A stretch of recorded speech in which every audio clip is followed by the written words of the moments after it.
To do anything successfully in life, you've got to want it as bad as you want to breathe. If you want something bad enough, you can't let anybody tell you you can't do something. I'll repeat that. If you want something bad enough, you can't let anybody tell you you can't do something, not even yourself. A lot of days I'm like, oh, you can't do this, Tom. You can't be as quick as a 30-year-old on the computer. Bullshit! Let me show you. I mean, I would have arguments with myself. I could do it. People doubted me. I doubted myself sometimes too. You have to suffer. You have to make that a tattoo on your brain so when that hard time comes again, you don't forget it. You have to do those things. You have to suffer, you have to live in it, you have to be comfortable in it, and then maybe some of that shit will help you a little bit along the way. My grandfather walked 10 miles to work every day. My father walked 5. I'm driving a Cadillac.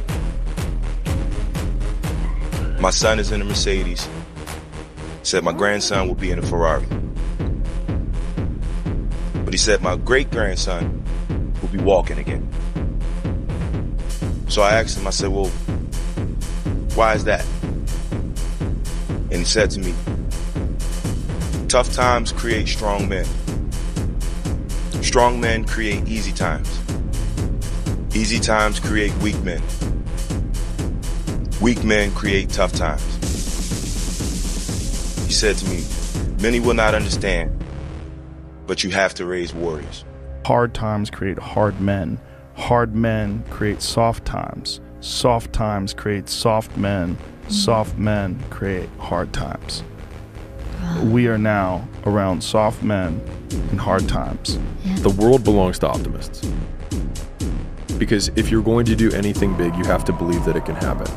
Like, if you look at it from a percentage of success rate, I've been wrong more times than I've been right. I've failed more times than I've succeeded. 99% right and 100% wrong. So like, they're right 99% of the time. But they're wrong 100% because the only thing that matters is the big one at the end. Like, your family and friends will say that every girl that you ever date is not good enough. Except for the one time you find the girl that you're actually gonna marry. And then it doesn't matter, or like this won't last, or like this business idea, it's not gonna work. And you might have 9 failures. I feel my first 9 businesses didn't really amount to anything. 9, as in the first one, spent time, failed. Second one, this one will be different. Third one, this is the one. And then 6 more after that, right? I'm just painting this picture because like, it's painful as shit because the whole time everyone is telling you, I told you so, and they're right. Today. Well, where do you go to? You wake up on a morning, it's cold, it's wet, it's dark, you've got no cartilage in your knee, you've got shitty shorts, whatever it is that's the issue today. Keep talking. You've got these problems, right? I need you to keep talking about what you were just saying. It's warm on the couch. That's Your it. missus says stay in bed. That's it. It's comfy. That's it's it. cozy. That's You've got it. work later on. You had an argument last night. You're slightly it. hungover. Because I know everybody ain't going to do what I'm going to do. So this is how you level up. That's how you level up. I know there's a whole bunch of people with that right there. That fires me up. That makes me what you just said. That brings joy to my life right there. Why? Because I know there's so many people that have the ability and just refuse to get off that couch. Refuse to study a few more hours. Refuse to go deeper, to go further. And that's where I gain the advantage. It's so easy to be great nowadays, my friend, because most people are weak. Most people don't want to go to that extra mile. Most people don't want to find that extra because it sucks. It's miserable. It's lonely. You're a man. You are a man. Stand up and be a man. Make the hard decisions. Make the sacrifices. Make the unpopular decisions. And become comfortable in your own skin.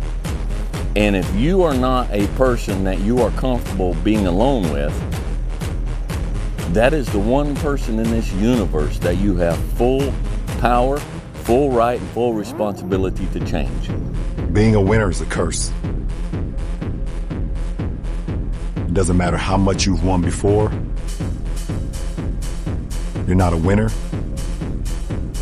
until you win again. And again, and again. Nothing is enough. No one understands. And you never want it to stop. Be a dangerous man. Now, being dangerous is not being a threat. They're two different things. All right? And it's not about going out and lifting weights and getting a bunch of tattoos and wearing leather jackets and walking around with your chest and shoulders up, hulking around saying, I'm dangerous. That's very rarely is that a dangerous man. Often the most dangerous man in the room is the quietest man in the room. I became obsessed with being the baddest that God ever created. Am I that? I don't care. I believe it. And I was trying to tell him, once you become obsessed with something, obsessed, it's okay to be unbalanced for a while. It's okay. Don't be all this stuff people say, you gotta be balanced.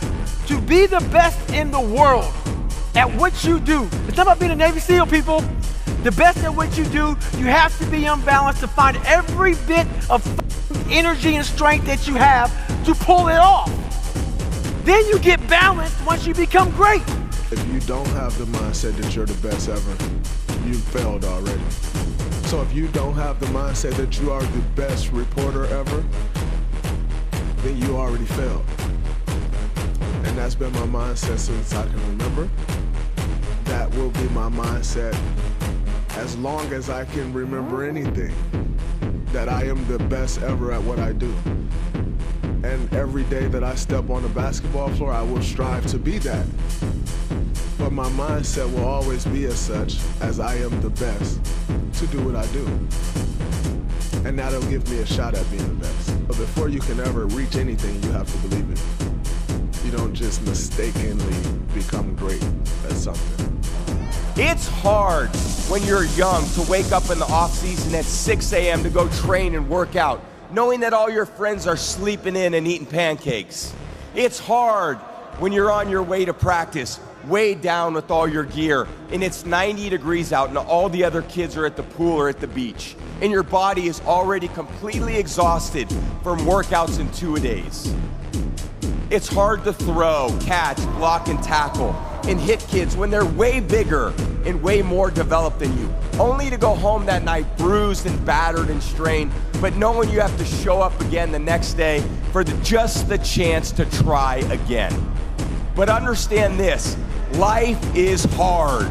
Failure has been achieved, thank God. Now, the only place to go from failure is to win. You have to achieve failure. You have to take it that far. Nobody wants to go that far. It's too scary. But you know something? I got news for you. That's where winning is. You have to learn how to fail. Because I'm gonna explain this to you. I had big dreams. A lot of us have big dreams, big goals. And when you have goals that are maybe outside your reach, you have to know that getting to that goal, you're gonna have a lot of bad days, a lot of setbacks. So like when I was losing 106 pounds in 3 months, the first 2 months or first 2 weeks, it's like I was gaining weight. You know, I would lose a pound, gain 2. So I was just failing. I kept failing, I kept failing, I kept failing. So I had to teach myself how to fail right. And what that means is when I fail, I can't spend much time in that fail zone. I have to be able to get up and get after the next day just as fast. Because my goal was to be a Navy SEAL. I don't have time to stay here and feel bad for myself for weeks and months and years, because I'll lose that time. So the big thing is know that if you have big goals and big dreams, along the way, failure is going to happen. You gotta be willing to fail. If you can't fail, what I learned in the gym is you gotta go out there and fail. You gotta go out there and fall down.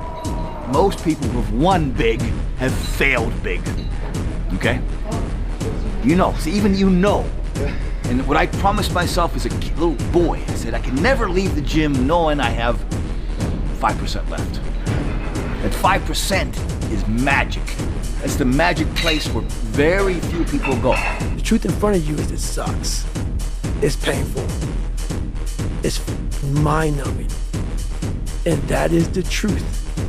And that's why a lot of people don't like listening to me.